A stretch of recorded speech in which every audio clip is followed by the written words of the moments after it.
Aproveitando que estamos em pé, quero repetir com os irmãos o versículo do tema, Colossenses, capítulo de número 3, versículo de número 12. Colossenses 3, versículo de número 12. Revesti-vos, pois, como eleitos de Deus, santos e amados, de entranhas de misericórdia, de benignidade, humildade, mansidão, longanimidade. A igreja pode se assentar glorificando o nome do Senhor Jesus. Privilégio imenso, glorioso, poder conhecer esta igreja, atender este convite, mais uma vez estar neste campo, para juntos adorarmos e exaltarmos o nome do Senhor Jesus. Através da vida da Lidiane, estamos aqui nesta região, né? Ela soprou o nosso nome aqui. Eu sei que nesta igreja, acho que já teve uma grande companheira, evangelista Cláudia, não é isso? Minha companheira de oração. Quero louvar a Deus pela vida do pastor Vanderlei, a Milka, sua esposa, pelo privilégio em me conceder esta oportunidade de poder ministrar a palavra do Senhor para esta igreja. As irmãs que estão aqui, os obreiros, que Deus continue abençoando maravilhosamente. Eu conversei com uma irmã que ela tem uma confecção e eu disse para ela, eu tive o privilégio de conhecer quem ensinou a Lauriette costurar. Ela falou, é mesmo? Você foi muito chique. Eu falei, fui. Jesus me dá cada privilégio, e foi um privilégio conhecer esta serva de Deus, seu esposo. Que Deus continue abençoando a família da Lidiane, seu esposo. Que Deus continue fortalecendo esta igreja. É uma honra, sim, é um privilégio, sim, mas uma responsabilidade muito grande, diante de uma palavra de confronto muito grande. Vou dizer a verdade, não é assim tão prazeroso, tão à vontade, que pegamos um tema como esse para ministrar. É de muita responsabilidade, porque quem visita gosta de levar a palavra de conforto, de consolo, de vitória, mas já numa apresentação, né? Os irmãos talvez nunca me viram, quero crer que 99% da igreja nunca me viu ministrar, nunca me viu pessoalmente. Então, como cartão de visita, já ser uma palavra tão confrontante, a gente não fica muito à vontade. Porém, eu entendo que nós estamos à vésperas do arrebatamento da igreja. Estamos às vésperas do encontro mais esperado por aqueles que têm a marca do sangue de Jesus.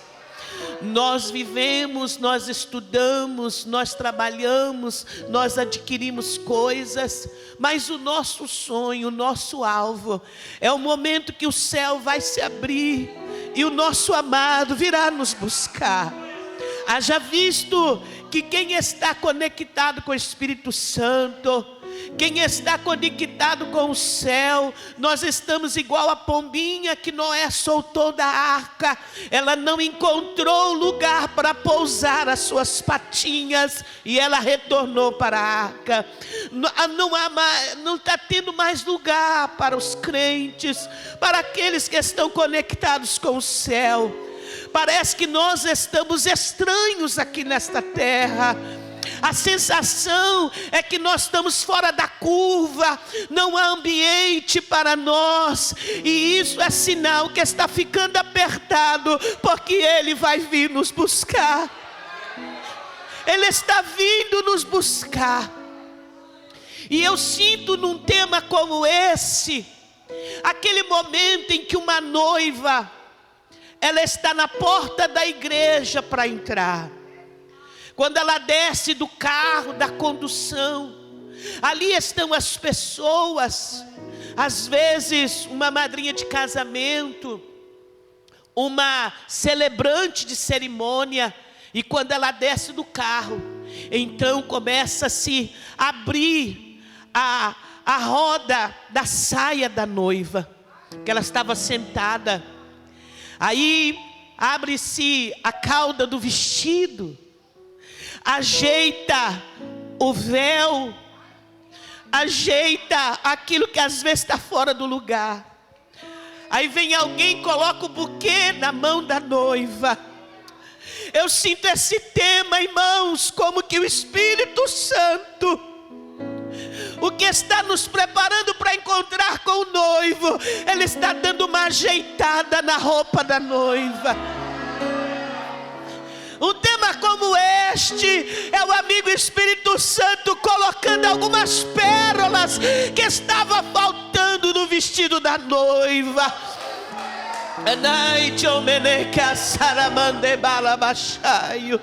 Um tema como este, Ele está ajeitando a grinalda da noiva, Ele está ajeitando o véu da noiva, porque a cerimônia vai acontecer. E possa ser que não terminemos a festividade das irmãs, eu vou encontrar com a minha família no coral do arrebatamento. Aleluia. Talvez durante a mensagem você não vai glorificar tanto, porque também entendi quando eu comecei a ministrar, e eu achava que a ministração ela tinha que ser glorificação do início ao fim. E eu fui ministrar numa igreja congregacional, e enquanto eu ministrava, eu mesma questionava com Deus e falava: Jesus, acho que esse povo aqui não me convida nunca mais, que ninguém glorifica. E os irmãos assim com o olho igual de coruja, não tiravam o olho de mim. E aí eu entendi que para você comer não dá para falar. Não existe combinação entre comer e falar, né? Dá para falar com a boca cheia de farinha? Não dá. Então eu entendi que nem sempre, quando você não glorifica, não é porque você não está recebendo, é porque você está comendo. E eu louvo a Deus, porque Deus preparou para eu ministrar esse tema numa manhã, que eu possa entender que é uma manhã de um estudo. Porque quando culto à noite, a gente gosta de correr com a mensagem para dar tempo. E aí é um tema assim, que vale a pena esmiuçar. Quando o apóstolo Paulo, ele vai enviar esta carta à igreja que está na cidade de Colosso, uma cidade aonde os gregos, aonde pessoas místicas, ela quer implantar uma ideologia, um ensinamento que não há condições do ser humano por si só se aproximar de Deus. Ele tem que fazer sacrifícios, e através dessas renúncias, desses sacrifícios, ele conseguirá de alguma forma atingir o divino. Sendo que esta ideologia, ela vai quase que anular o poder da graça. Que se a pessoa, como Paulo pregava e a igreja do Senhor prega, reconhecer Jesus como Senhor e Salvador da sua vida, reconhecer o sacrifício de Cristo na cruz do Calvário, que morreu e ressuscitou ao terceiro dia, ele ganharia a salvação. Esses falsos mestres queriam minar o ensinamento de Paulo, que isso não era tudo. A Paulo vai dizer nos versículos anteriores que ninguém venha vos privar, dizendo que você não pode comer isso, não pode fazer aquilo, que você tem que fazer tal sacrifício, porque Cristo fez o sacrifício que nos garante a salvação.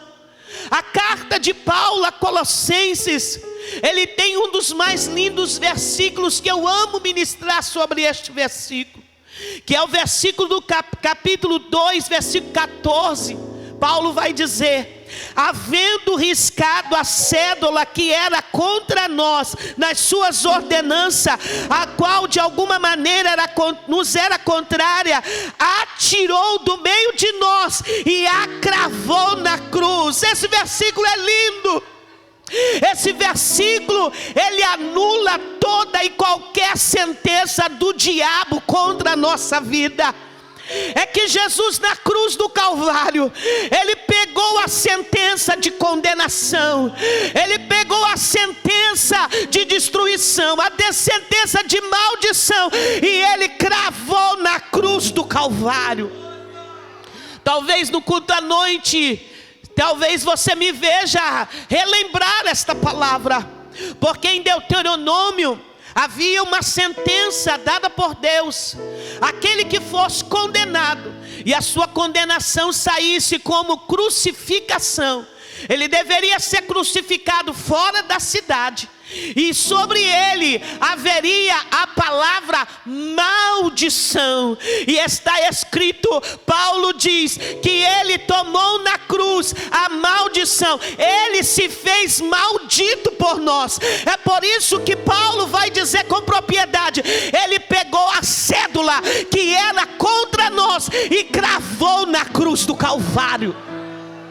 Eu já vou entrar no tema, mas eu não posso ir adiante sem te lembrar uma coisa que de repente você já me ouviu, ou já ouviu algum pregador falar. Uma palavra que no grego é tetelestai. Essa palavra tetelestai, na cultura grega dessa época em que a Bíblia estava sendo registrada, que Jesus está permeando a terra, ela era usada em algumas circunstâncias. E eu gosto de meditar em três. A primeira que eu gosto de falar é que um pintor, quando era lhe dado a responsabilidade de pintar um quadro, esboçar naquele quadro algum sentimento, alguma mensagem, quando ele terminava de pintar aquele quadro, ele dava um passo atrás e ele dizia: tetelestai, consegui passar para a tela o sentimento esperado.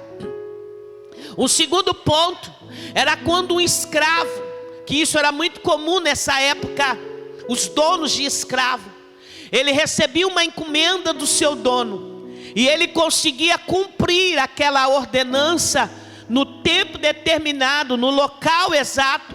Ele chegava diante do seu senhor, ele se curvava e dizia: tetelestai, fiz como o Senhor me mandou. Na cruz do Calvário, quando ele diz: está consumado, ele está bradando: tetelestai, como um bom servo, eu fiz o que o Senhor me pediu. Mas a terceira colocação era que quando alguém comprava uma propriedade, uma junta de boi, ele dividia aquela compra em promissórias e ele ia pagando. Quando chegava na última promissória, ele chegava para pagar o antigo dono da propriedade, o antigo dono da junta de boi, e ele entregava o dinheiro. O antigo dono então escrevia: tetelestai, tudo está pago. Não, agora você não entendeu. O antigo dono recebia o valor da última promissória e escrevia: tudo está pago. Quando ele deu brado a última palavra: tetelestai, está consumado, ele bradou para céu, terra, inferno, diabo. Ele bradou dizendo: paguei a conta, paguei a conta. Eles não são mais escravos, eles não devem mais nada. Eu paguei a dívida com meu sangue. É por isso que nós estamos aqui adorando a Ele. É por isso que nós estamos aqui glorificando a Ele. E Paulo então vai dizer: já que vocês reconhecem tudo isso que eu acabei de falar, já que vocês reconhecem que Jesus cravou na cruz a cédula da nossa condenação, nos versículos, eu vou pedir para você um pouquinho de paciência. Nós vamos ler um pouquinho a palavra. Eu quero que você acompanhe comigo Colossenses capítulo 2, versículo 6 em diante. Vai dizer assim: como pois recebeste o Senhor Jesus Cristo, assim também andai nele, arraigados e edificados nele e confirmados na fé, assim como fostes ensinados, crendo em ações de graça, tendo cuidado para que ninguém vos faça presa sua por meio de filosofias e vãs sutilezas, segundo a tradição dos homens, segundo rudimentos do mundo e não segundo Cristo. Porque nele habita corporalmente toda a plenitude da divindade. Uma pausa aqui, que eu acabei de falar. Eles estão sendo bombardeados de ensinamentos que só crê em Jesus, que só crê no sacrifício da cruz, não é suficiente para a salvação. A igreja de Colossos está sendo bombardeada por ensinamentos que a cruz do Calvário não é suficiente. E Paulo então vai ensinando e dizendo que em Cristo está a divindade, que em Cristo está o caminho, que em Cristo está a nossa ligação com Deus, com o trono, com a graça, com a salvação em Cristo Jesus. E aí ele continua: e estáis perfeito nele, que é a cabeça de todo principado e potestade. Versículo 11: no qual também estáis circuncidados, com a circuncisão não feita por mão, no despojo do corpo da carne, a circuncisão de Cristo. Uma pausa. Era muito ferrenha a batalha teológica nessa época pós Cristo Jesus, porque quando Abraão ele é separado por Deus, Deus vai dizer: olha, eu vou colocar uma marca em vocês. Todo menino ao 8º dia vai ter que ser circuncidado. Ou seja, uma operação de fimose no dia de hoje. Essa vai ser a marca que vocês vão ter uma separação dos outros povos. E aí, quando chega o tempo da graça, quando chega o tempo do sacrifício de Cristo Jesus, os judaizantes, essas pessoas que viviam num passado de sacrifício, eles não vão aceitar.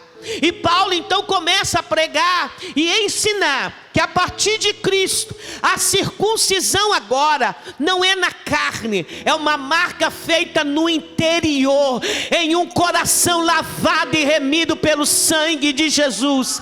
Agora Deus do céu não olha para nós procurando uma marca no corpo, mas Ele olha no nosso interior, procurando uma marca celestial da mudança que o sangue de Jesus faz no nosso interior. Isso era difícil para entender com a mente da carne, somente com a ajuda do Espírito Santo.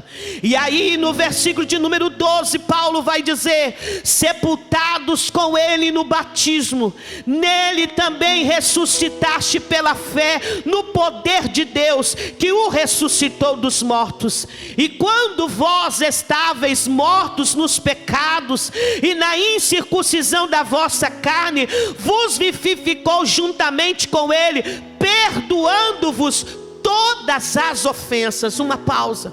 É por isso que a igreja de Cristo, ela não batiza criança.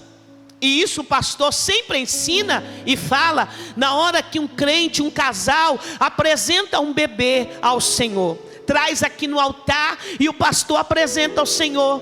Por que uma criança não pode ser mergulhada numa água? A palavra batismo, ela já diz, ela significa imersão, imergir. Porque o batismo, hoje para nós crentes em Cristo Jesus, além de você reconhecer, no dia que você entrega a sua vida para Jesus e você diz publicamente, com a sua atitude, que você está reconhecendo Jesus como Senhor e Salvador da sua vida, você vai declarar ao mundo físico e espiritual, no dia do batismo nas águas, que você está sepultando o velho homem. E na hora que você é levantado pelas mãos de um pastor, de dentro das das águas, você está levantando, declarando: realmente, larguei lá na cruz, larguei o passado e estou levantando uma nova vida em Cristo Jesus, com uma aliança firmada com a igreja que vai participar do arrebatamento. É isso que Paulo está dizendo. E aí, trazendo esta conclusão do versículo que eu já mencionei, ele entra então no capítulo de número 3, com uma conjunção conclusiva. Portanto, agora, finalmente, depois disso tudo, depois de tendo esta consciência, de tendo este entendimento, ele começa o capítulo de número 3. Portanto, se já ressuscitaste com Cristo, ou seja, se você realmente reconheceu Jesus como Salvador, sepultou o teu passado e está disposto a viver uma nova vida em Cristo, aí ele começa esses ensinamentos. No versículo de número 3 ele vai dizer: porque se você já fez tudo isso, você já está morto. Ele vai dizer no versículo 3: porque já estáis mortos, e a vossa vida está escondida com Cristo em Deus. Morto tem vontade, gente? Morto fala: eu quero ir para o cemitério tal. Se falar, nós sai tudo correndo. Tem crente que vai correr. Morto geme, gente? Não geme. Morto briga? Não briga. Está morto, está inerte. Alguém já entendeu? Como eu vim convidada para um trabalho de mulheres, eu vou me dirigir a vocês, para depois os irmãos não brigar comigo, né? Se você é daquelas: não, irmã, eu nasci assim, vou morrer assim, a minha mãe era brava, a minha mãe arrancava toco de madeira, e comigo é assim, é na lata. Você não está morta, você está meia morta. Vou melhorar: você está mentindo para você mesma que você morreu e ressuscitou em Cristo. Você precisa tirar a capa da mentira, você precisa arrancar a máscara do engano para você mesma e morrer em Cristo e ser ressuscitada nele. Aleluia. Porque, irmãos, veja bem, apesar de nós termos todo esse entendimento e ensino da palavra, e o pastor estava lendo a leitura oficial, e eu estava meditando, e estou meditando porque quando a gente vem ministrar, é muito sério ministrar, irmãos, porque não adianta eu vir aqui querer ensinar e eu não viver, porque os irmãos não me conhecem, mas o Espírito Santo me conhece e testifica. Aí quando chega na hora que a gente pega um tema como esse, tem gente que dá curva, não dá para pregar. Tem que arrumar outra pregação. Porque pregar sobre mortificação em Cristo e estar viva na carne, não combina. Não combina. Sabe por quê, irmãos? Apesar de todo esse ensinamento, você ainda não é anjo. Você ainda não está com o corpo glorificado. Porque Paulo ensina que no dia do arrebatamento, os crentes que estão dormindo em Cristo Jesus vão ressuscitar. Nós que estivermos vivos, vamos encontrar com eles nos ares, mas com um corpo incorruptível. O poder da carnalidade jamais vai ter ação em nós. Mas por enquanto, nós temos aqui dentro dessa casca, Paulo chama de tabernáculo. Dentro dessa casca, nós temos duas naturezas que brigam, dois leões que rugem: a carne e o espiritual. E a carne, como nós estamos no mundo, como nós estamos num corpo carnal, ainda suscetíveis a influências do inimigo, o leão chamado carne, ele ruge muitas vezes mais forte que o espiritual. É uma batalha batalha, é uma guerra, é um confronto. O próprio apóstolo Paulo vai dizer: o que é certo eu não faço, mas o que é errado está diante de mim. Miserável homem eu sou, que estou preso nesta carne. É por isso, irmãos, que há necessidade para nós, para mim, de manhãs como esta, porque o leão que a gente alimenta é o leão que vai rugir mais forte. É por isso que tem crente que você olha assim, tem irmãs que você olha e você diz assim: ah, meu Deus do céu, essa irmã é muito banana. Ô irmã, deixa de ser boba. Ô irmã, reage. E ela diz: vou colocar na mão do Senhor. Eu vou confiar na justiça do céu.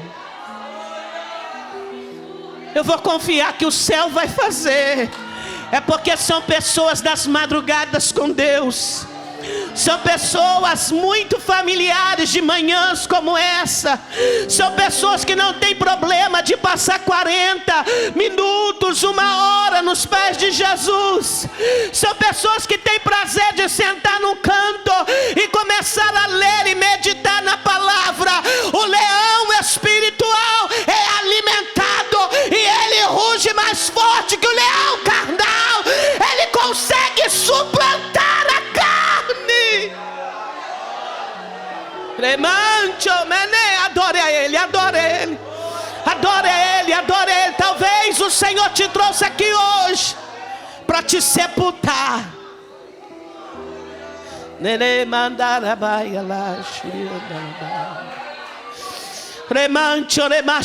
Talvez o seu problema é que a sua carne não está sepultada em Cristo Jesus. E aí Paulo, ele vai chegar nesse versículo de número 12. Porque no versículo de número 4, no versículo de número 10 do mesmo capítulo, ele vai dizer assim, ó: e vós vestistes do novo. Mas no versículo de número 8, ele vai dizer assim: mas agora despojai-vos de uma outra roupa. E ele vai falar quais são as qualidades da outra roupa. Paulo vai falar de despojar, e ele vai falar de vestir, e ele vai falar de revestir. Muito sério. Paulo, nesse ensinamento a Colossenses, ele vai falar: tirai a vestimenta velha, veste da vestimenta nova. Mas além de vestir da vestimenta nova, revista-se como alguém que foi eleito. Adore, adore, adore, adore. Preste atenção. Tira a roupagem velha. Só que você não pode ficar nu. Veste a roupagem do novo, do conhecimento que Deus vai te dar. Mas nesse conhecimento, revista-se como uma pessoa que foi eleita por Deus. Antes de eu dar prosseguimento sobre o tema na íntegra, veja bem, o que é uma pessoa eleita? Dentro da nossa cultura, é uma pessoa que foi escolhida, ainda que, haja alguma coisa, mas a gente entende que ela foi escolhida por um agrupamento de pessoas, por votações voluntárias. Paulo não está falando de opiniões públicas. Paulo não está falando de eleições segundo o olhar humano. Ele está falando eleitos de Deus. Porque o critério da terra para eleger alguém para um cargo, para uma posição, ele pode ter craucatuas, ele pode ter ajudas humanas, ele pode ter portas quebradas a mão de ferro. A pessoa que foi eleita para tal cargo não merece, não está à altura, não tem condições de assentar na cadeira.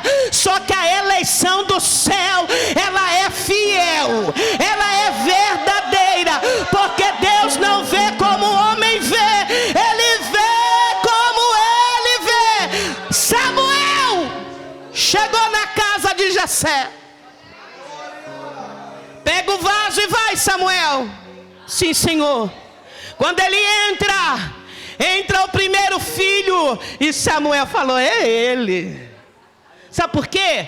Samuel estava com a imagem do Saul. Lembra lá atrás que Saul sobressaía sobre todos os homens de Israel, e pelo contexto parecia ser um homem bonito, elegante, alguém que humanamente enchia os olhos para ser rei. Ele tinha aparência, ele tinha presença humana, ele intimidava. Samuel, por certo, ainda está com aquela imagem. Aí Deus vai dizer: Samuel, eu não vejo como vê o homem, eu vejo o coração. A eleição de Deus não tem perigo de erro. É por isso, irmãos, meu Deus, eu quero entrar no tema. É por isso, irmãos, que você não precisa forçar a porta em lugar nenhum. Você não precisa pisar no pé, na garganta de ninguém, e nem colocar o pé na frente da outra para ela tropeçar, para você aparecer de pé atrás dela. Deus elegeu, vai chegar a tua hora, vai chegar o teu tempo. Principalmente na obra de Deus, quem Deus elege, quem Deus coloca, não tem demônio, não tem inferno, não tem montinho, não tem calúnia, não tem murmuração, não tem rebelião que derruba quem Deus elegeu. Eu vou deixar você glorificar por um segundo. Quem Deus elege, Ele defende. Quem Deus elege, Ele faz guarda-costa e defesa. Deus manda dizer para alguém aqui nesta manhã: não vá se defender. Não precisa levantar para se defender. Não precisa querer justificar nada. O céu manda te dizer: o céu se levanta e vai entrar em defesa.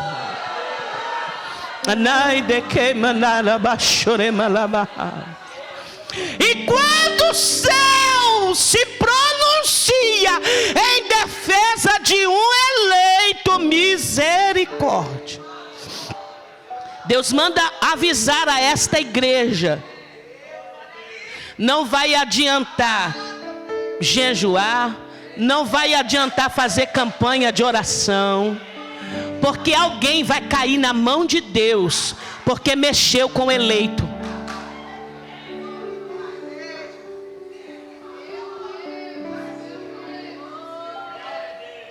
Tocou no nome de eleito.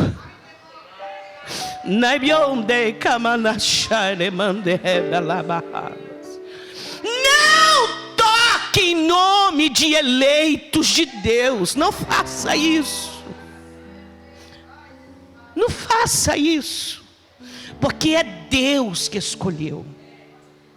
E aí Paulo vai dizer para nós: se nós reconhecemos que nós não fomos eleitos por méritos humanos, por influências do homem, aí ele vai dizer: vocês têm que revestir-se de entranhas misericórdia.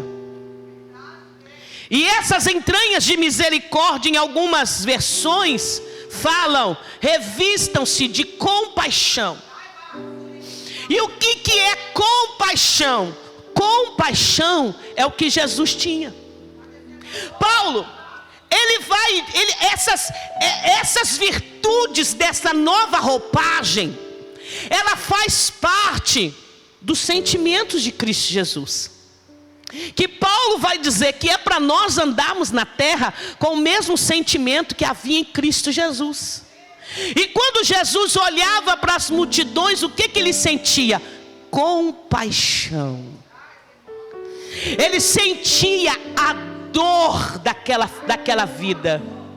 Ele sentia a dor daquele pecador. Ele sentia a dor da mulher pecadora. Ele sentia a dor do mendigo que está à beira do caminho, cego, gritando: Jesus, filho de Davi, tem misericórdia de mim. Paulo está dizendo: como eleitos, vocês precisam se revestir de compaixão.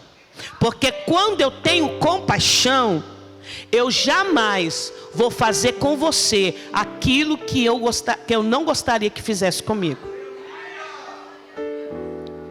Compaixão é um sentimento que ele é comparado a um sentimento de mãe.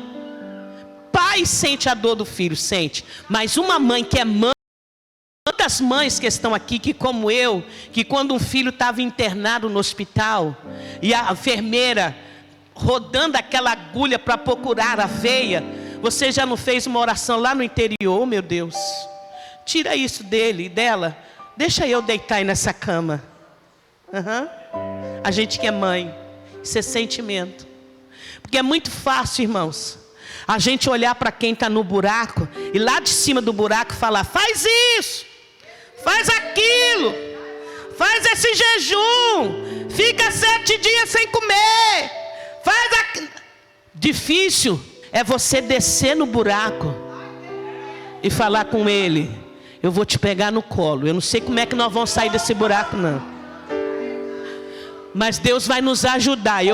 Você não tem mais força não, mas eu vou colocar você aqui no meu ombro e eu vou te tirar deste buraco. Isso é espírito de compaixão. Deus, nesses últimos tempos, véspera de arrebatamento, Ele quer que nós tenhamos isso com os nossos irmãos. Irmãos, hoje os pedidos de oração virou tecnicamente a propagação da fofoca, a antiga fofoca. A irmã fulana pediu oração no grupo. Você está sabendo? Você viu o grupo das irmãs? Vi. Sei não, hein? Aí a outra diz assim: não, ela pediu oração para mim pessoalmente. Pediu? O que ela falou? Não, ela pediu pessoalmente. Ah, então você não é minha amiga. Não, você tem que contar para mim. O que é que está acontecendo na casa da Chiquinha? O que está acontecendo na casa da Marinha? Ah, não, você tem que falar. Você me deixou curiosa. Nós somos amiga ou não somos amiga? Ó, amiga, eu vou contar para você, hein? Ó, vai ficar entre nós. Vai, menina. Vai, fala logo, que eu tô com a língua coçando para saber o que é. Aí, a irmã que pediu oração, a que recebeu, conta para a amiga. A amiga conta para uma outra amiga, que essa amiga às vezes é a esposa de um obreiro, que esse obreiro, quando a irmã chega, chama lá no gabinete. E ela fala: o que foi, pastor? O que foi, irmão? Aí ela sai, aí uma irmã olha assim, aí bate a mão no ombro: estou orando para você, tá? Hã? Aí o irmão: ô irmã, Deus tenha misericórdia da senhora. Ela: hã? Aí o pastor, quando às vezes é o pastor, a família do pastor, então piorou. Ô minha irmã, nós estamos com o pastor. Hã? Mas eu pedi oração para a irmã. Não, irmã, nós estamos com você. Tá nada. Por causa de um pedido de oração que a pessoa abriu o coração, a comunidade inteira está sabendo do problema. Deus está dizendo: isso não é comportamento de eleito, isso não é comportamento de quem está morto em Cristo. De compaixão não tem nada. Estamos vivendo dias em que muitas vezes no ministério, não se engane, E não era para existir, irmãos, porque nós estamos num barco. A igreja está dentro de um grande barco. Se eu quiser furar o buraco, o lugar que você está sentada, para você cair, eu corro o risco de afundar, porque vai entrar água pelo buraco que eu fiz para você cair na água. É simples de entender, irmão. Nós estamos no mesmo barco. Do lado de fora tem crocodilo, tem jacaré, tem tubarão, tem baleia, e eu estou querendo fazer buraco aonde você está, para você cair. Só que eu esqueço que por onde você cai, pode entrar um crocodilo que vai matar eu. Que ganho eu tenho de destruir o ministério da minha irmã, de difamar o nome da minha irmã? Que ganho eu tenho? A internet está como abutres, cavando e procurando carniças no meio dos crentes. Quem é que está sendo edificado? Ninguém. Porque muitos estão desviando. Os incrédulos não querem converter, porque eu vou entrar no meio desses crentes. Olha como é que está lá, olha como é que está aquilo. E as pessoas estão ganhando dinheiro, mas indo para o inferno e levando vidas com ela. O Senhor está nos convidando. Ele está blindando essa igreja aqui, dizendo: vocês não vão entrar nesse caminho não. Vocês vão ser movidos por íntima compaixão. Íntima compaixão é quando você vê o filho de uma irmã afastando da igreja. Você não tem o dedo para levantar e dizer: é porque não fez isso, é porque não trouxe para as crianças, é porque aquilo, porque não. Você vai sentir a dor dela como se fosse o seu filho. Íntima compaixão é quando você vê um casal se desfazendo, o marido traindo a esposa traindo o filho. Você não vai passar para frente o assunto, mas você vai sentir a dor dele. Você vai sentar no lugar dela como se fosse com a sua casa. Ah, irmãos, se nós cultivássemos esse sentimento que teve em Cristo Jesus, ô igreja, olha, os cultos de doutrina ia virar culto só de busca de batismo com o Espírito Santo, ia virar culto de cura, ia virar culto de manifestações do dons do Espírito Santo, porque não ia ter problema para tratar. Não ia ter problema para tratar. Só que nós estamos nos privando desse sentimento que teve em Cristo Jesus, o sentimento da compaixão. A compaixão está passando tão longe de nós, que a compaixão, ela influencia naquilo que eu entrego no altar. Porque se eu tivesse compaixão, não precisava nem do pastor pedir nada. Eu já sentiria pelo Espírito Santo a necessidade da obra, e eu abriria a mão para ofertar e para fazer o que precisava ser feito. Mas pelo contrário, muitos estão no nosso meio, privados do espírito da compaixão, mas com o espírito da crítica e da acusação. Para que fazer isso? Porque igual o espírito de Judas, em vez de quebrar esse vaso, desperdiçar esse perfume todo, devia de ter vendido esse perfume e dado dinheiro para os pobres. E Jesus vai falar aos pobres: vocês sempre estão com vocês. Ela sabe, ela está preparando o meu corpo para o meu sepultamento. Você não está entendendo nada, Judas. Paulo vai um pouquinho mais adiante, e ele vai falar sobre a virtude, na minha Bíblia, benignidade. Em algumas versões, bondade. Paulo, não, preste atenção, algo que eu li e eu anotei para não esquecer.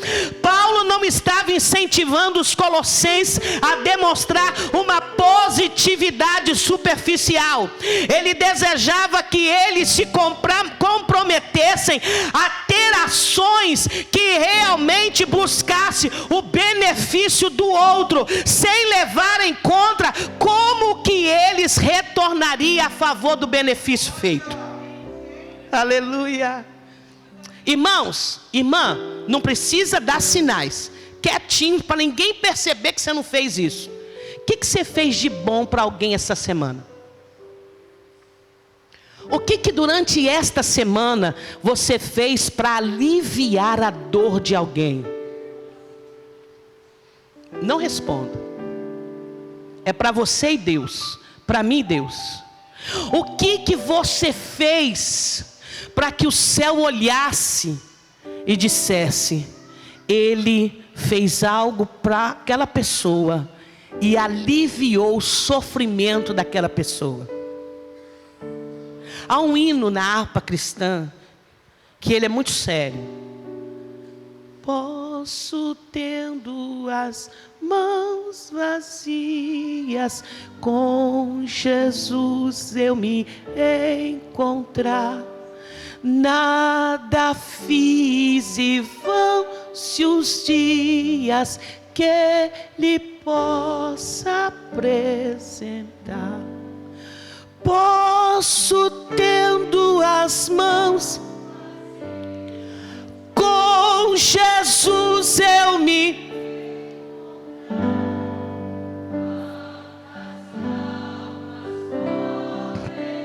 Que pergunta! Isso é bondade. É quando você trabalha em prol de alguém, para alimentar. A irmã, eu não tenho dinheiro, e precisa de ter dinheiro para orar?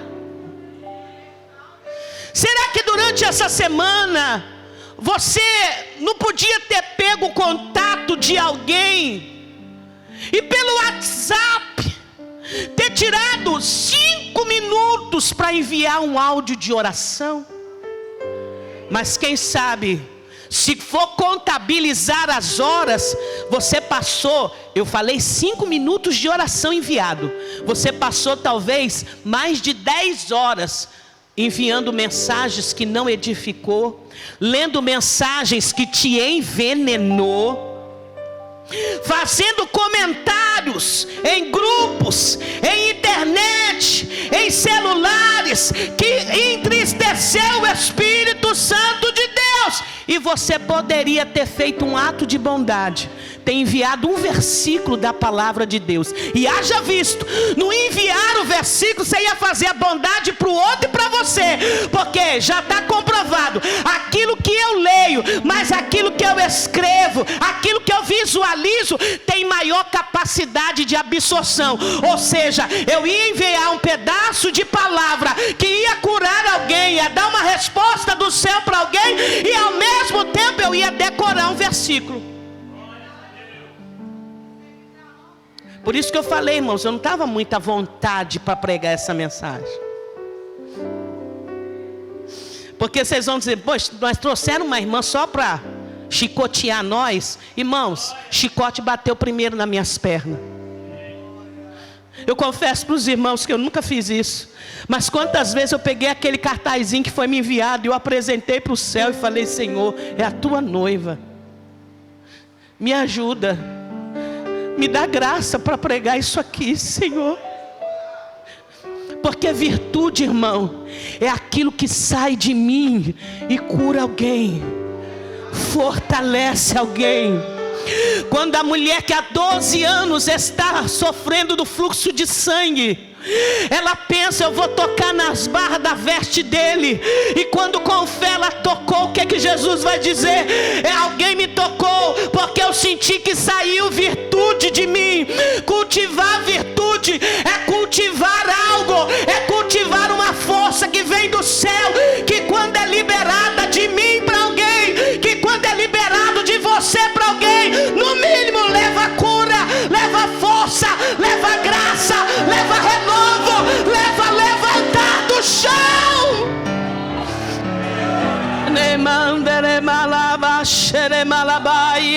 Receba de Deus nesta manhã esta vestimenta.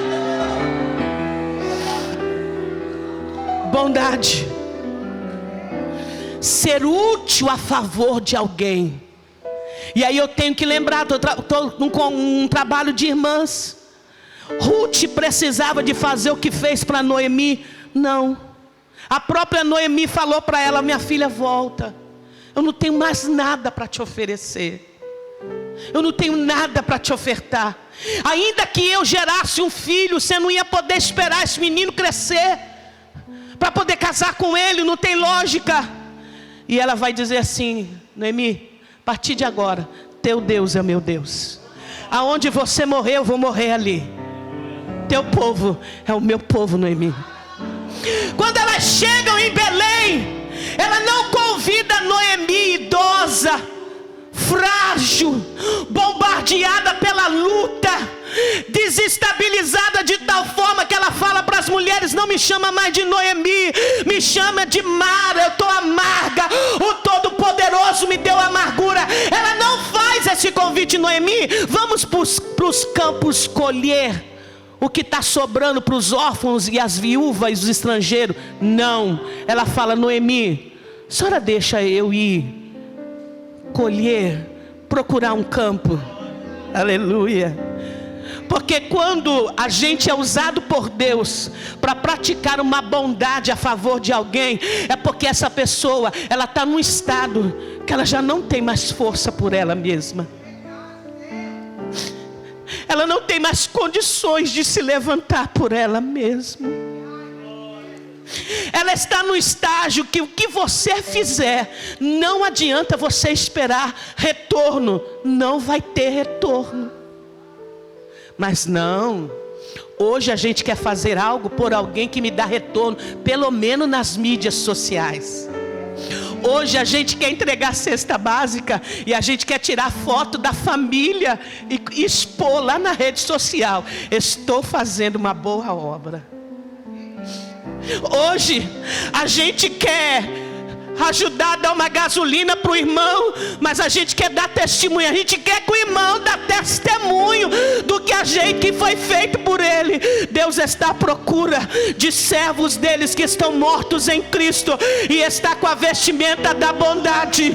O que essa mão faz, essa daqui não precisa saber, porque há um galardão esperado para aqueles que não recebem galardão na terra, não recebem ovações aqui na terra, mas será coroado por tudo que fez para Deus aqui na terra a favor do outro.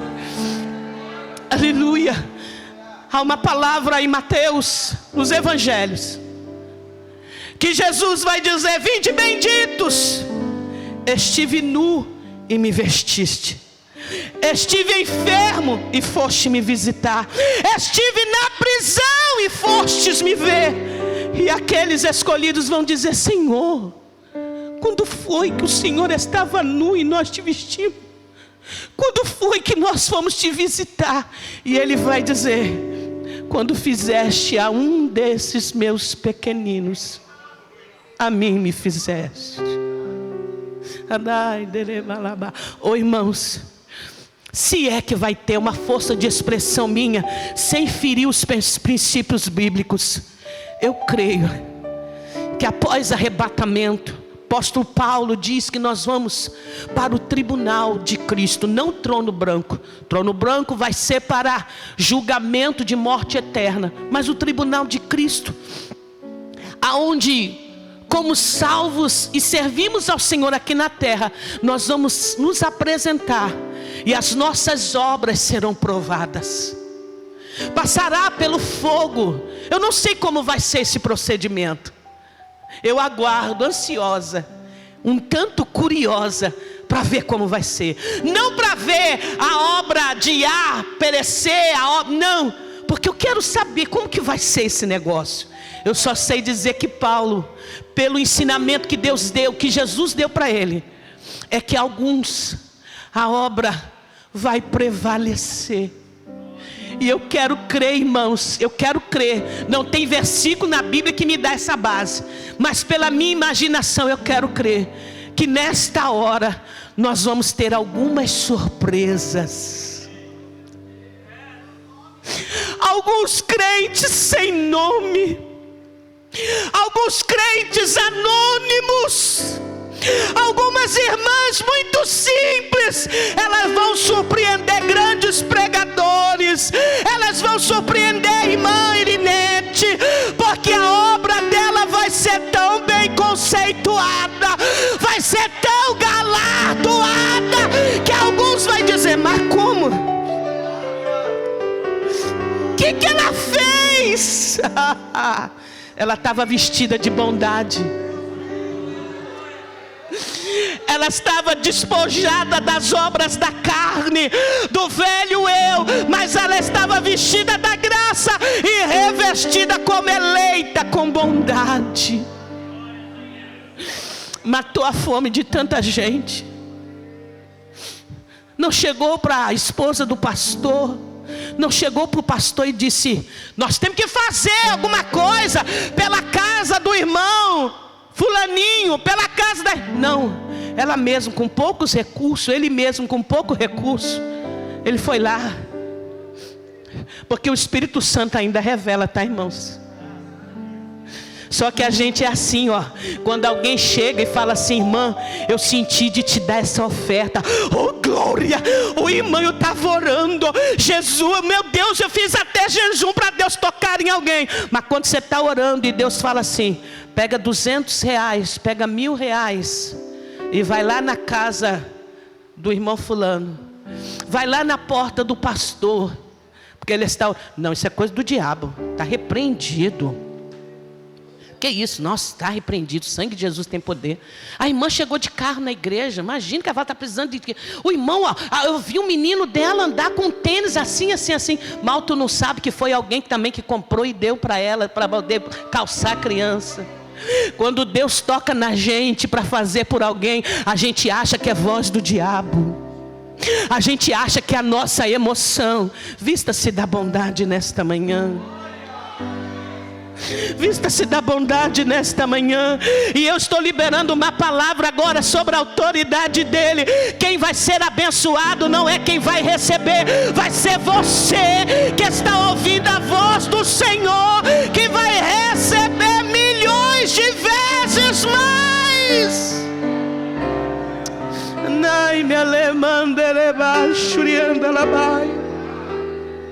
Aleluia, aleluia, aleluia, aleluia. Adora a Ele. Eu sinto uma graça, eu sinto uma graça do céu sobre nós nesta manhã.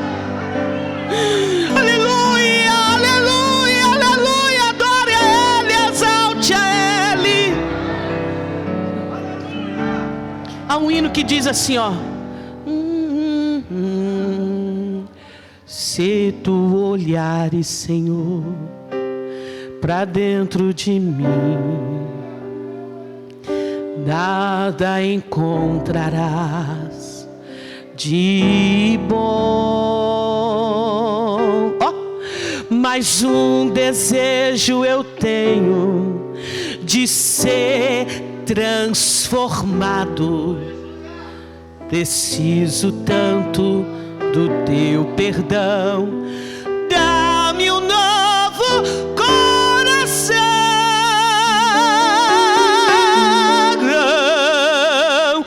dá-me um coração igual ao teu, meu mestre. Dá-me um coração igual ao teu, coração disposto a obedecer, cumprir todo o teu querer. Dá-me um coração igual ao teu. Você cantou comigo? Você está disposto a receber esse coração nesta manhã? O amigo Espírito Santo tem poder de aquebrantar o teu coração, porque Paulo vai dizer sobre a avareza que é pecado de idolatria. É você valorizar o ter, o ser, em vez de valorizar o que Deus pode fazer. fazer e que tem. Vista-se da bondade nesta manhã. O Espírito Santo está trabalhando. O Espírito Santo está trabalhando. O Espírito Santo está trabalhando. O Espírito Santo está trabalhando. O Espírito Santo está trabalhando. Ela está trabalhando. Ela está trabalhando. Receba um coração igual de Jesus nesta manhã, igreja. Receba, tenha coragem e aceite um coração como o de Jesus. Sabe o coração de Jesus? Tem uma multidão que está com fome. E eu estava meditando, não escandalize que eu vou falar agora. Porque enquanto você não está totalmente mortificado, e detalhe, que agora eu vou passar a ressaltar, não tiver a presença do Espírito Santo na sua vida, não adianta, você não consegue cultivar essas virtudes. Não, porque nós somos carne. E os discípulos, enquanto eles não foram mortificados em Cristo, e o Espírito Santo não veio sobre eles, eles não conseguiram ter essas virtudes. Mais de 5.000 está com fome. Jesus está pregando, já tem muito tempo. E os discípulos, sabe o que ele faz? Jesus, despede eles, manda eles embora. Não, Senhor, dá comida para eles. Nós... Por certo, Pedro falou, não é Bíblia, é meu direito de imaginação. Jesus só esqueceu que nós estamos aqui do lado do Senhor o tempo todo. Nós não saímos para comprar nada não. Nós nem temos dinheiro, Jesus. Nós deixamos de trabalhar para servir o Senhor. Nós não temos dinheiro não, Jesus, para comprar pão. E nem se nós tivéssemos, não dá para comprar pão para esse monte de gente. Dá vocês de comer. Aí o André falou, Jesus, ó, tem um menino aqui que ele tem 5 pães. E está com um bornalzinho aqui, pega lá. Aí o menino, se ele não tem bondade, eu dar o meu lanche para Jesus, você está doido ou não? Não, pode levar, pode levar, pode levar. Pai, aqui está, eu te dou graça. Arruma 12 cestos, oh meu Deus. Eu imagino o olhinho daquele menino arregalado, o lanchinho dele, e mais um cesto, e mais outro cesto, e mais 6 cestos, e mais 8 cestos, 12 cestos. Só tendo o Espírito Santo que a gente consegue vestir essa roupa, igreja. Sem a ajuda do Espírito Santo não dá para vestir essa roupa. Sem a ajuda do Espírito Santo não dá para cultivar estas virtudes. Nós somos carne. Jesus chega no lugar para ministrar, para pregar, para fazer cura. Eles expulsam Jesus, não quer Jesus.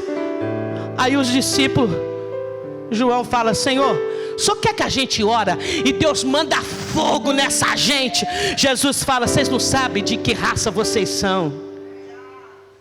Nós não somos diferentes não, irmão. Quando alguém faz raiva de nós, a gente tem vontade de estar em bondade não.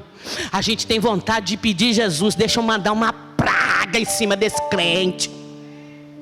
Deixa eu mandar uma praga em cima desse incrédulo. Mas Deus está falando comigo, com você. Você não vai pedir praga não. Você vai retribuir com bondade. Tem pessoas aqui que estão sendo perseguidas. Tem pessoas aqui que estão sendo caluniadas. Tem pessoas aqui que estão sendo vítimas de invejas e coisas terríveis por causa de inveja. Inveja de ministério, inveja porque você ajuda o pastor, inveja porque você ajuda alguém. E Deus está te dizendo, filho, filha, vista-se de bondade, porque você vai estar amontoando brasas de fogo em quem está te perseguindo. A justiça me pertence, diz o Senhor dos exércitos. Eu já vou encerrar, mas aconteceu uma experiência, eu não posso deixar de contar.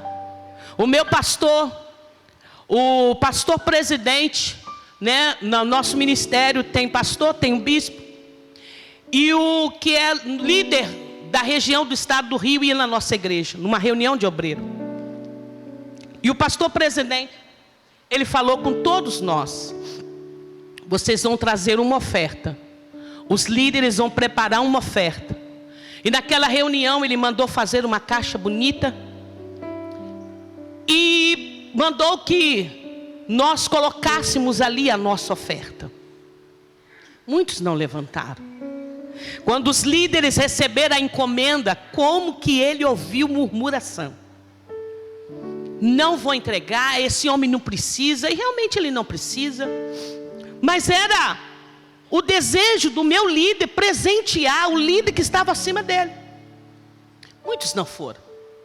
E depois que todos entregaram aquela oferta, o meu pastor presidente mandou lacrar, e ele ainda falou assim: como eu conheço o coração do nosso líder, está arriscado ele pegar essa oferta aqui e já começar a distribuir de volta. Então lacrem bem lacrado, para dar trabalho, para ele não abrir essa caixa. Ele vai abrir essa caixa quando chegar em casa, junto com a esposa dele. Tá bom. Preparou uma outra cesta bonita de fruta. Fizemos a homenagem. Quando o nosso líder maior pegou o microfone, ele falou: essa caixa de comida gostosa aqui é para mim e minha esposa? É. Falou assim: irmão, isso aqui ó, você põe lá no carro, que isso aqui eu não vou dividir com ninguém. Aí ele falou assim: essa oferta é minha? Meu pastor chama Rinaldo. Ele falou para ele assim: essa oferta é minha, Rinaldo? Ele falou: é do senhor. Por favor, é do senhor. Ele falou: então, é minha, eu faço o que eu quiser. E ele disse: eu estava orando, porque eu estou com um campo na África. Não sei se os irmãos lembram de uma época que teve um vendaval, uma coisa terrível, uma inundação, que derrubou igrejas, tirou o telhado, pessoas teve que correr porque os crocodilos veio na água. Não sei se os irmãos lembram que isso rodeou muito nas internet. E ele falou: então, eu reergui um templo e eu estava orando ao Senhor como é que eu ia fazer para cobrir aquela igreja. E pela maneira que eu vi os irmãos vindo e os envelopes que os líderes trouxeram, o Espírito Santo falou comigo: aqui está o valor do teto da igreja lá na África. Aí o irmão que estava atrás de mim falou: pronto, quem não quis ofertar perdeu uma oportunidade de colocar uma telha lá na África. Deus nos testa e muitas vezes nós não passamos no teste, porque nós estamos vestidos com a veste de bondade. Virtude que você não consegue cultivar é difícil.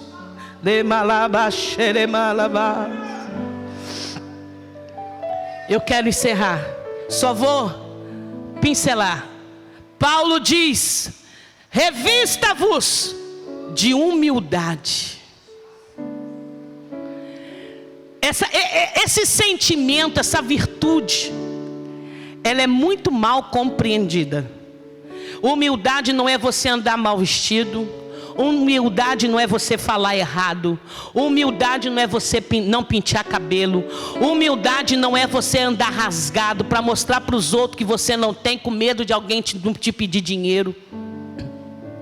Jesus disse: aprendei de mim que sou manso e humilde de coração. Provérbios capítulo 22 versículo fala: o galardão da humildade.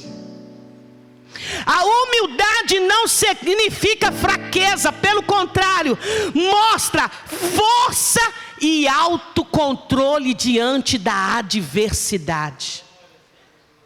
A humildade é uma virtude que você demonstra que você depende somente de Deus. A humildade, ela é evidencializada quando você tem a chance de ser orgulhoso, prepotente, arrogante, mas você prefere abaixar a voz e tratar as pessoas e a circunstância com humildade. Tem muitas pessoas que querem esboçar uma humildade. Ai, mãe, eu sou tão humilde. Olha, irmã, eu sou, sabe, um servo de Deus tão humilde. Pisa no calo dele que você vai descobrir o leão, a leoa que tem aí. Disciplina ela, disciplina ele. Você vai ver o leopardo que está pertinho de você. Você está lidando com ele achando que é humilde. Porque quem não é humilde, ele tem um leopardo camuflado dentro dele. As garras estão preparadas para aguçar. É só você mexer no ego dele, no ego dela. Porque a humildade, ela te dá força para você enfrentar as acusações, para você enfrentar as provocações como eleitos de Deus. Porque eleito de Deus, ele não responde às garras do leopardo, ele se esconde debaixo do manto do sangue de Cristo. Ele desce e deixa que a graça do Senhor se manifeste. Ele desce aos pés de Jesus e deixa que a graça do Senhor evidencie ele. E eu já vou para o final. Mansidão e longanimidade. A longanimidade em hebraico é vagaroso em irar-se. No hebraico é vagaroso em irar-se. É uma pessoa que tem um ânimo longo. E isso não implica somente nas discussões, nos relacionamentos. É pessoas que é submetida por Deus a pressões prolongadas, lutas que não se vence somente com 3 dias de oração, guerras que não se vence somente com uma semana de propósito. É aqueles enfrentamentos que vai 1 mês, vai 2 meses, vai 1 ano, vai 3 anos, vai 10 anos, mas a pessoa está ali na mesma posição, no mesmo equilíbrio, na mesma adoração ao Senhor, no mesmo propósito. Paulo está te convidando, pela ajuda do Espírito Santo, pratique e cultive estas virtudes. Estas virtudes, eu preciso finalizar dizendo: não compra a tua salvação. Porque tem muito incrédulo fora da igreja que ele tem essas virtudes e dá de 10 em muitos crentes, mas ainda não reconheceu Jesus como Salvador. Porém, sem essas virtudes, está arriscado você perder a sua salvação. Sem cultivar estas virtudes, vai vir para fora a vestimenta da ira, da cólera, da prostituição, da avareza, do engano, da mentira. E é por isso que depois deste versículo, Paulo então entra dizendo: suportai-vos uns aos outros. Glória, aleluia. Ô irmão, aleluia, aleluia, aleluia. Você acha que é fácil lidar com a irmã Irinete? 24 horas. Irmãos, muitas vezes nós não somos o anjinho que o nosso rosto demonstra. Nós somos cheios de falha e defeito. Mas quando nós cultivamos as virtudes de Cristo Jesus na nossa vida, a gente vai cantar junto no arrebatamento. Porque Paulo vai dizer: suportando-vos uns aos outros, perdoando-vos uns aos outros. Porque você tem que entender que eu falho, mas você falha também.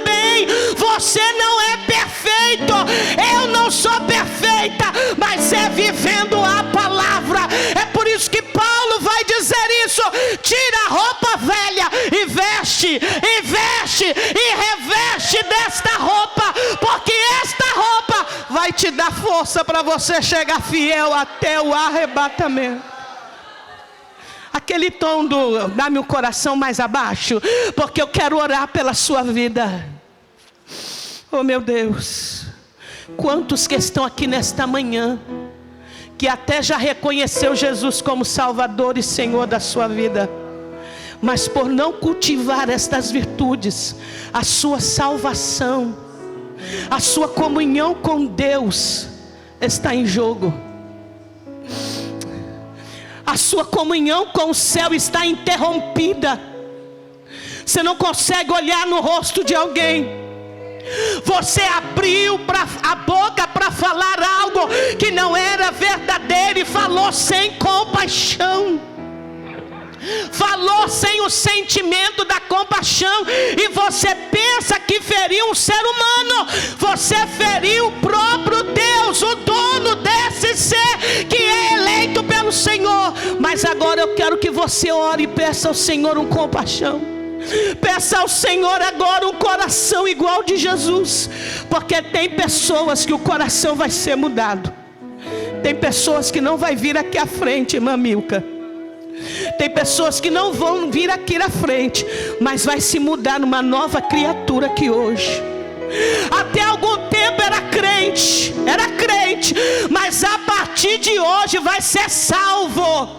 Vai ser salvo, porque o Espírito Santo está entrando dentro dessa pessoa, está arrancando um coração soberbo, está arrancando um coração sem perdão, está arrancando um coração que não tinha compaixão. E detalhe, você estava tão sem compaixão, que você estava se importando se ia destruir ou se ia acabar com tudo na vida de alguém. Mas Deus te trouxe aqui para um confronto e um encontro. E se você deixar, Ele vai trocar teu coração aqui agora. E você que está sendo vitimado, você que está enfrentando circunstância que tem entristecido o teu coração, Deus está te dizendo: meu filho, minha filha, como um jardineiro, nesta manhã eu adubei a tua plantação. Você não vai endurecer o coração, você vai continuar tendo compaixão daqueles que te ferem, daqueles que se levantam contra você. Eu estou jogando adubo no coração.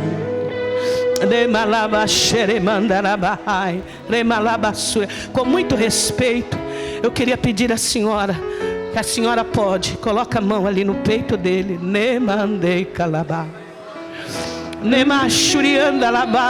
Isso, porque Deus está curando feridas aqui agora. Mas também Deus está mandando um adubo maior na plantação chamada compaixão que Ele tem exercido. Porque o Senhor me diz, pela circunstância, Ele tinha todo o direito de ações na justiça. Eu não sei o que é, eu não tenho noção do que é, mas o Senhor fala comigo: pela circunstância, meu servo poderia usar todas as possibilidades de justiça da terra, mas Ele preferiu ter compaixão. Ele preferiu gemer nos meus pés. O Senhor me diz que até a senhora mesmo, que está colocando a mão no coração dele, não ouviu um gemido que ele gemeu longe da senhora. E Ele disse: ela não tem condições emocional de saber de nada. Ele guardou tudo com Ele. Mas o Senhor diz: pela dor eu livrei ela até do infarto, que era uma dor tão alucinante na alma. Era uma dor tão cortante, que eu livrei ele de um infarto.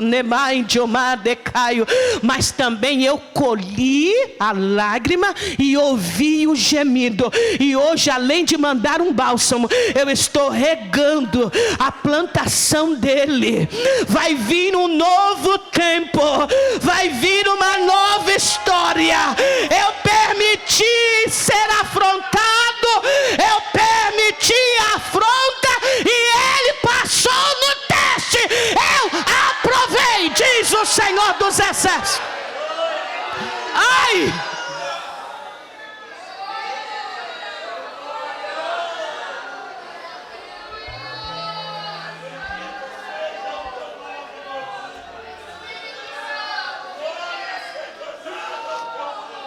Nem combina, choreba. Eu vejo escrito em letras maiúsculas: aprovado. Todas as letras desta palavra está escrito em letra maiúscula: aprovado, aprovado, aprovado. um novo coração nesta manhã. Se tu olhares, Senhor, para dentro de mim, ne mande calabás, nada encontrarás de bom, mas um desejo eu tenho de ser transformado. Preciso tanto do teu perdão, dá-me um novo coração. Põe a mão no teu coração e faz esta oração. Ao meu mestre, seja renovado no Espírito Santo enquanto você louva. Seja renovado com o Espírito Santo agora. Receba batismo com o Espírito Santo. Receba dons espirituais agora. Dá-me um coração igual ao teu. Dá-me um coração igual ao teu. Meu mestre, dá-me um coração igual ao teu. Coração disposto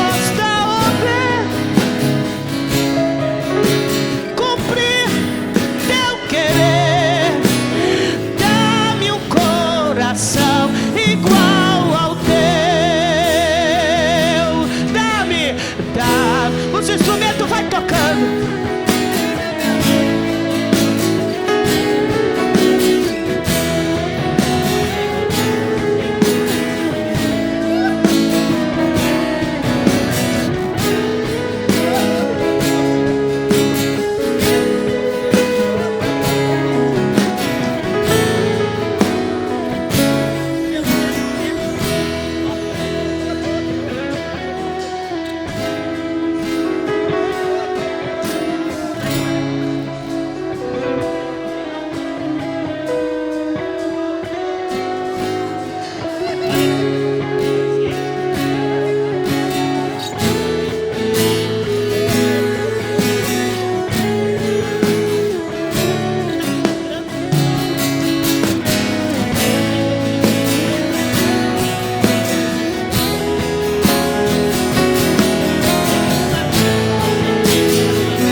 Obreiros feridos aqui nesta manhã, receba cura, receba alívio, receba cura, receba cura, receba a intervenção divina do céu. Deus os abençoe. Eu devolvo a palavra. Me perdoa.